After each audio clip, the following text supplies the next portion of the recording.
Hello everyone, in this video we are going to be creating the stylized ground material. So let's get started. Start off with a tile scatter.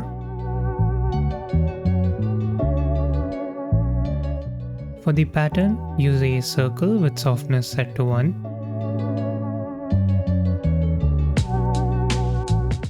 Reset the offset variance and the orientation variance as we don't need any of that. Adjust the scale. I'm doing it non-proportionally as I don't want perfect circles.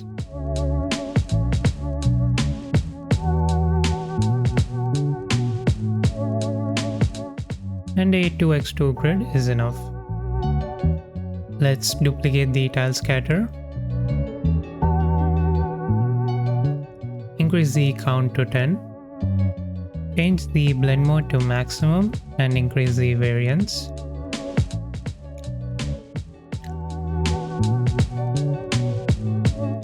Also adjust the offset and the scale values.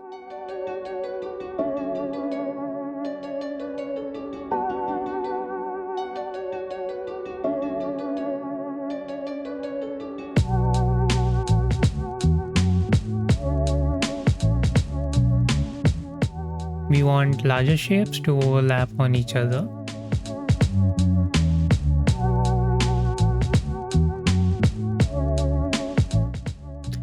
This, in a way, is an inverted cellular noise with a lot more control as we made it manually. We can control the luminance and other values which we don't have control over in the cell noise node.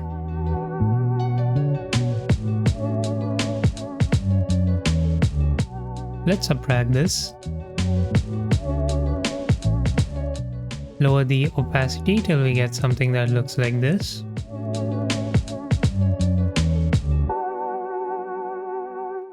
And use an auto levels to get the full range.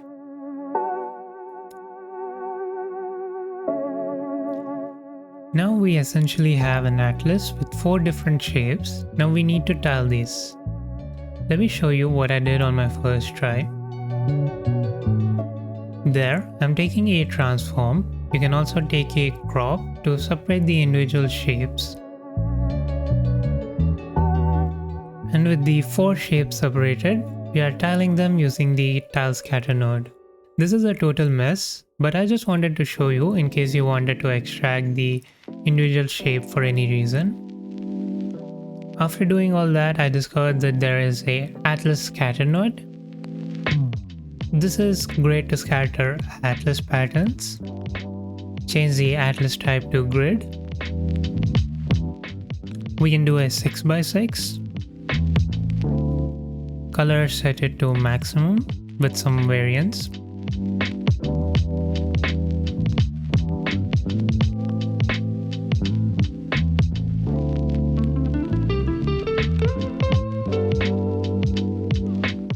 Randomize the offset.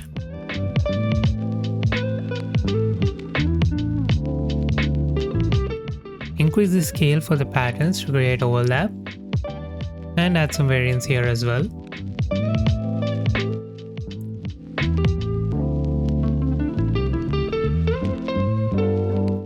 And auto levels again.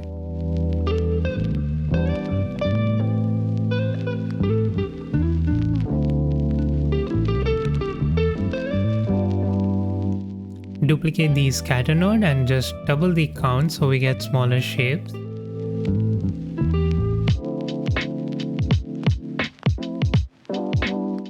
Another auto levels node.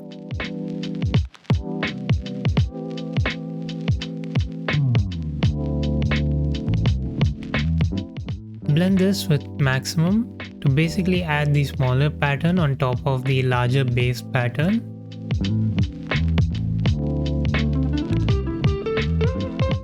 You can use the levels before this to control it. I'm just pulling it back to reduce the intensity of the smaller pattern. This is good for the base shape. Now we will just warp it a couple of times to make it look more organic and add more details.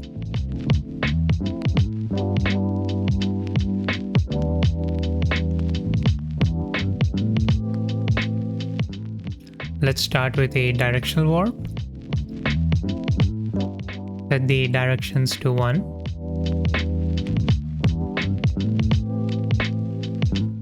We can duplicate the atlas and the auto levels.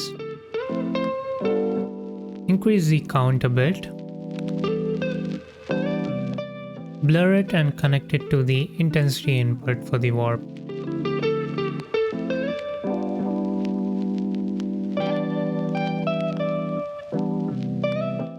We can reduce the intensity and pick any angle.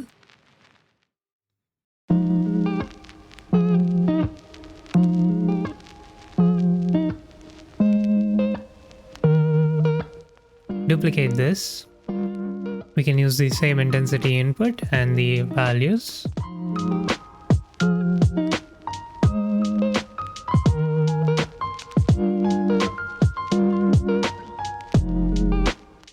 And we just warp it in a different direction.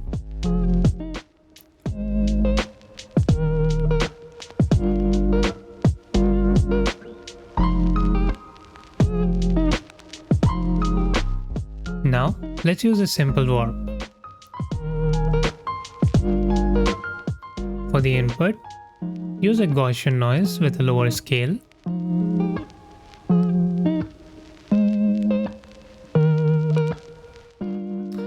And just up the intensity.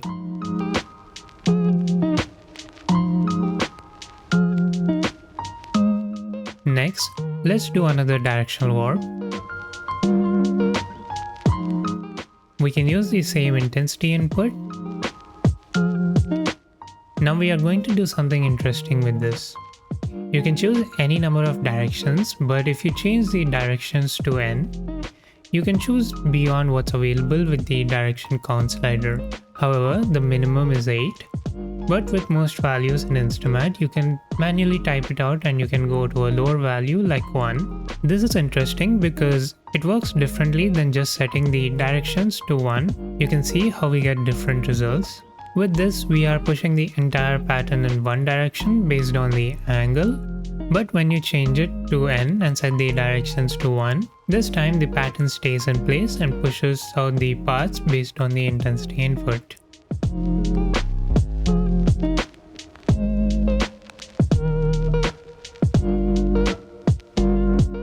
We can use the same idea to add some surface noise. Duplicate the directional warp.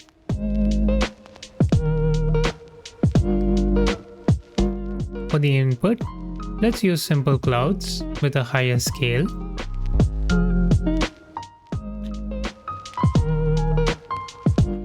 Bring down the intensity.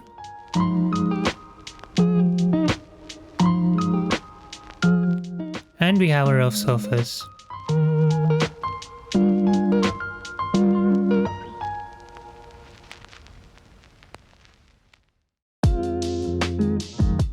This is in some ways better than just blending and multiplying the noise, which does give you a different look, but I like the warp method better.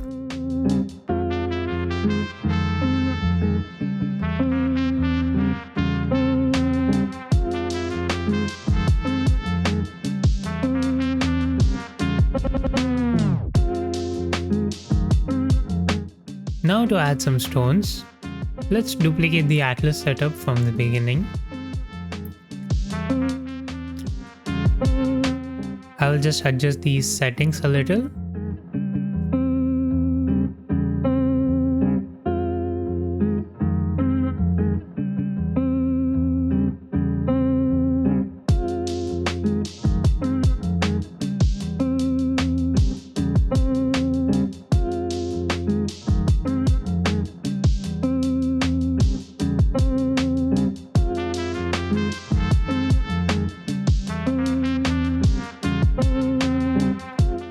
Use a histogram edit to get a black and white mask.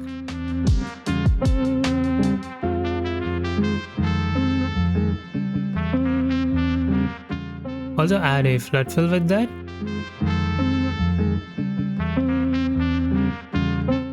And we do flood fill to gradient. Increase the angle variance to 1.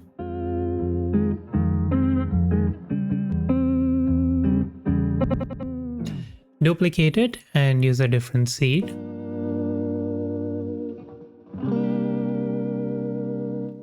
Blend the two in minimum blend mode.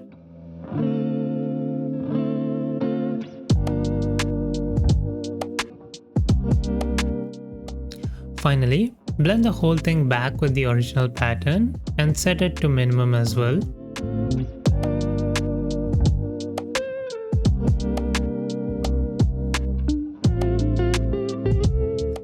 This is just to get some extra cuts for these stones.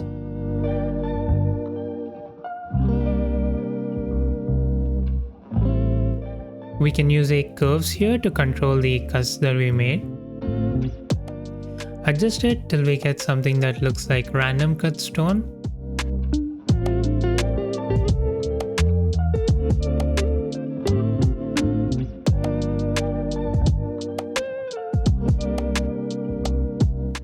And use an auto levels.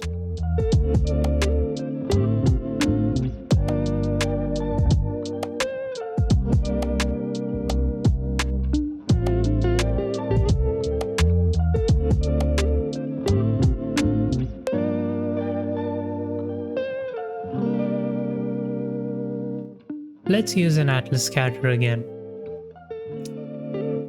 Change the type to grid.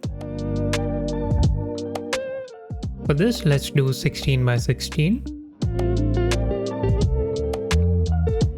Mask out most of these, we only want a few.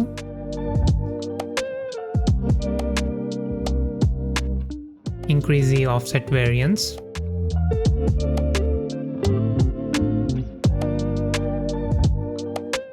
Let's also adjust the size and add some variance to this as well.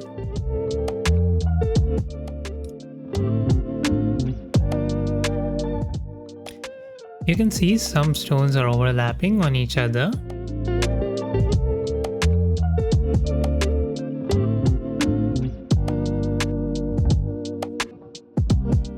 You can fix that by enable collision under the mask and just adjust the collision scale. That will be all for the stone, and we can adjust the seed.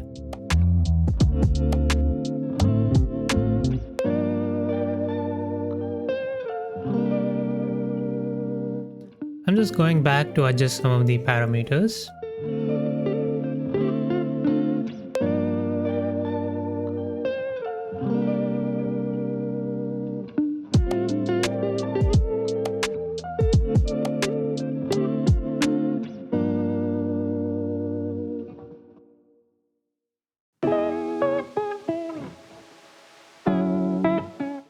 Okay, let's blend this with our base and use maximum blend mode.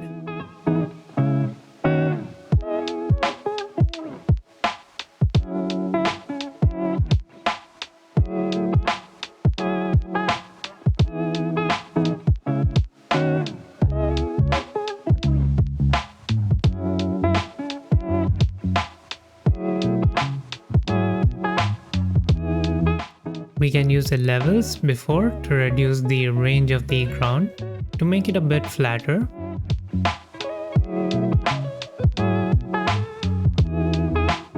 This makes the stones pop out more.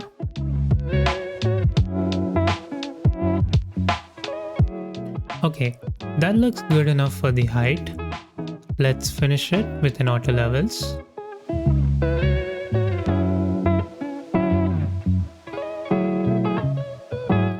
Before we move on to the roughness and the base color, I want to create an interesting petal pattern that we can use for the color and roughness. Let's start with the clouds.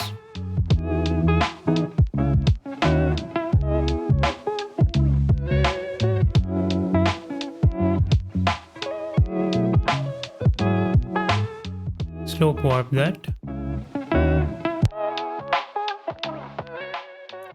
For the height, use a Perlin noise at a fairly high scale.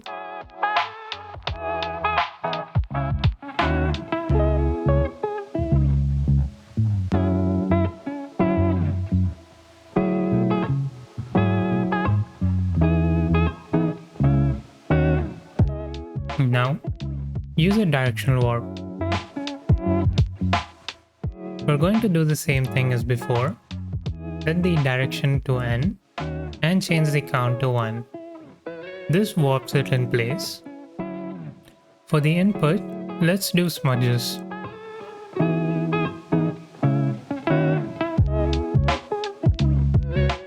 Just going to adjust the values till I get something a bit plain and flat.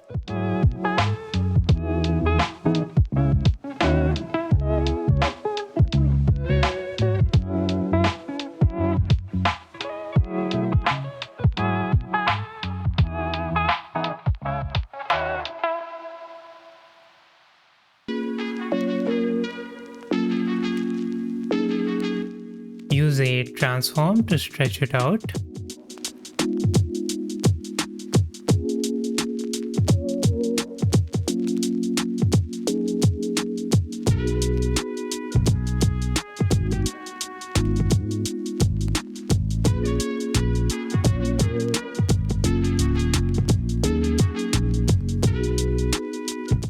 Adjust the angle to go vertical. Also reduce the intensity to get something that looks like a vertical brushstrokes. This on itself is a pretty good pattern. Let's use another directional warp.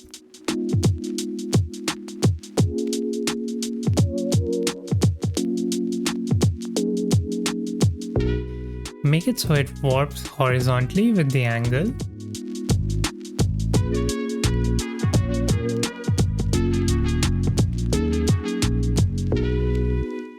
This can use more intensity than the last warp.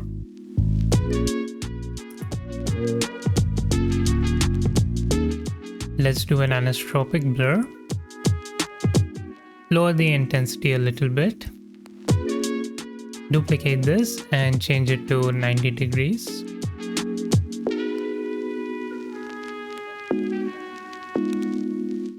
Blend the two and change it to maximum blend mode.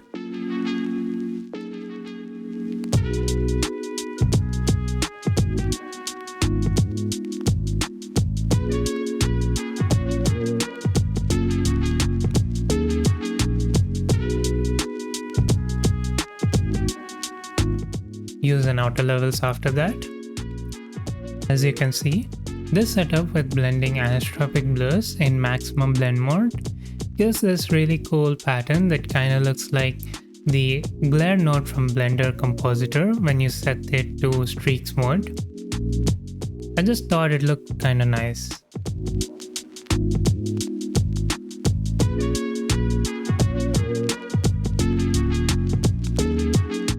That will be all for the pattern. We can use it with our roughness and the base color.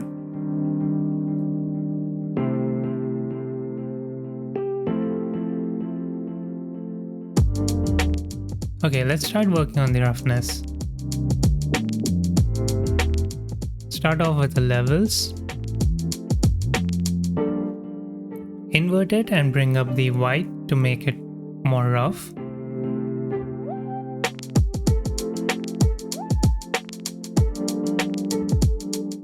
We can blend it with the pattern we made.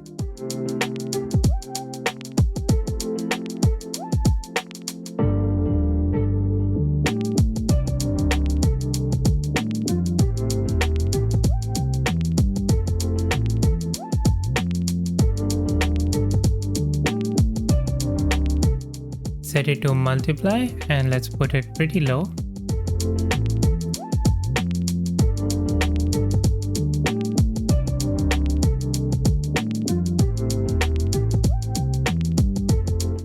Next, let's do the stones. Now, I'm just blending it directly as I know that I just want them to be rough. But you can also connect these stones to the opacity mask and use a solid color for the foreground. That way you'll get more control over them. Here we just have it on add to make these stones rougher.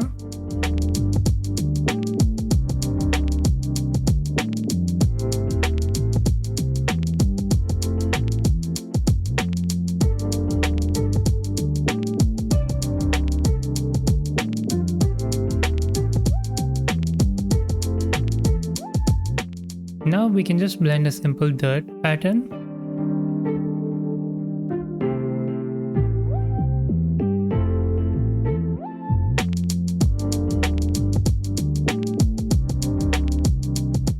We're only using this for some extra variation.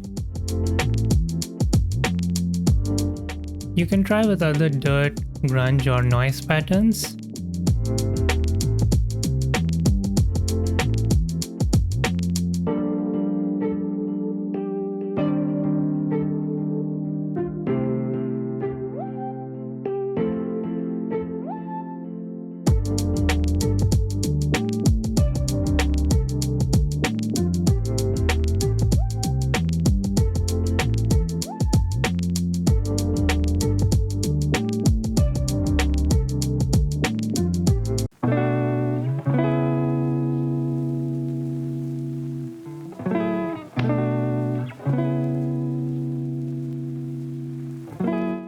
This looks nice.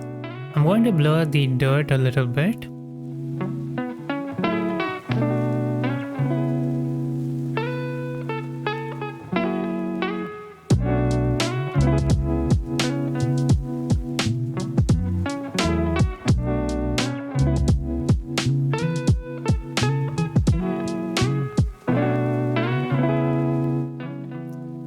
And that will be all for the roughness. You can go back and control the levels to adjust the overall roughness.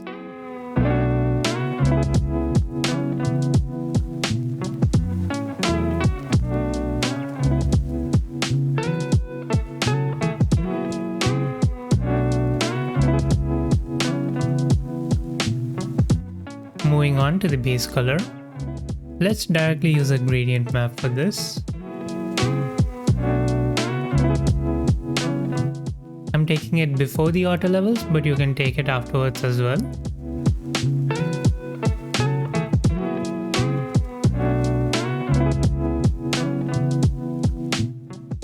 Just going for a gradient between dark and light brown.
To do the ambient occlusion baked in, we can add a blend and connect the height to ambient occlusion to the opacity mask.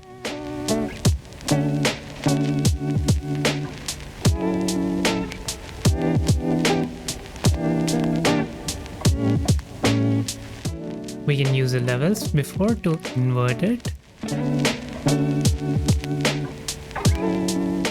Adjust it a little.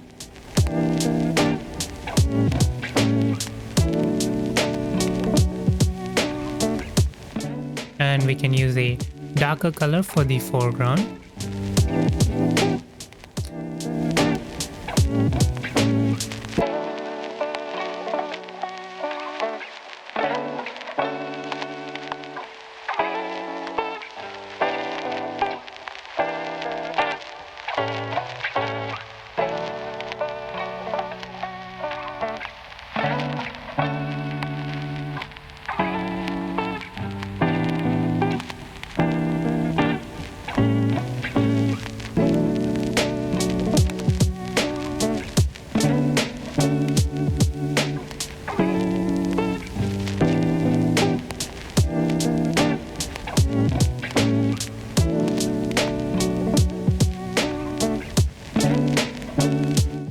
Let's blend the pattern we made.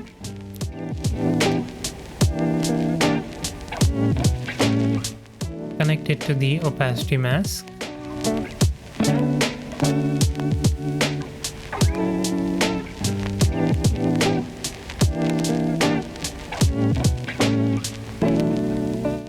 I will use a different color for this.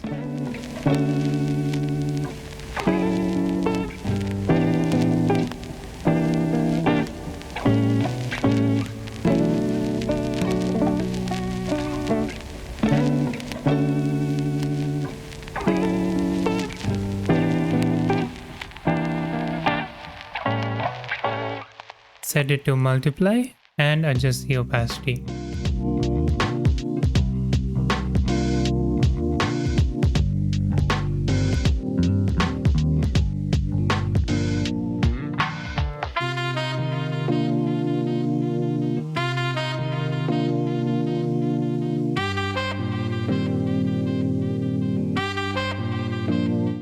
Now for the stones, let's take another blend. For the mask, we can connect it from the stones. I like to use the levels before that.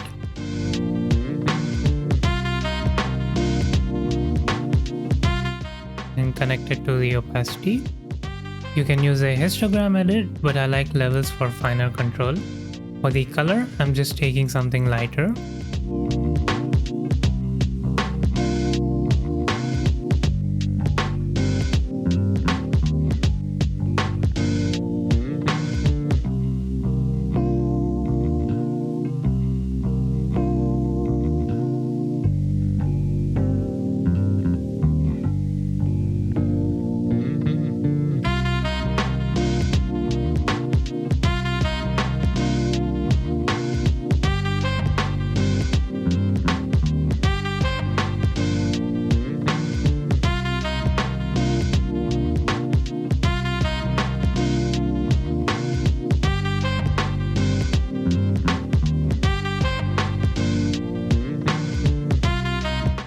Finally, a HSL node to finish it off.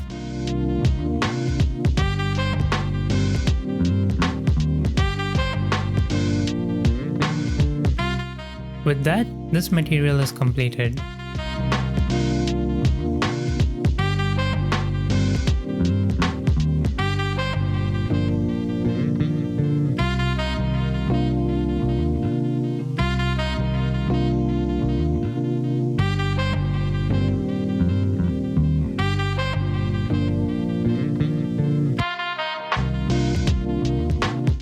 You can go back and adjust everything. You can also disable the stone and replace them with a different kind of stone pattern, like the ones that we made with the Berlin noise in the last video, or any other kind of stone pattern that you can come up with.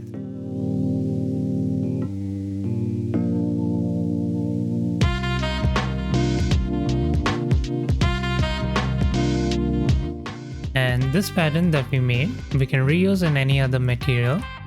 As a matter of fact, using this in multiple materials adds a bit of consistency to your project's art style as well.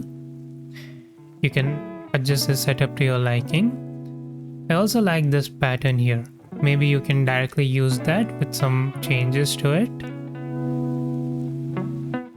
Anyways, that will be all for this video. Appreciate all the comments. I'm glad you guys are finding these videos helpful. If you made it this far, thank you for watching, and I'll see you in the next one. Bye!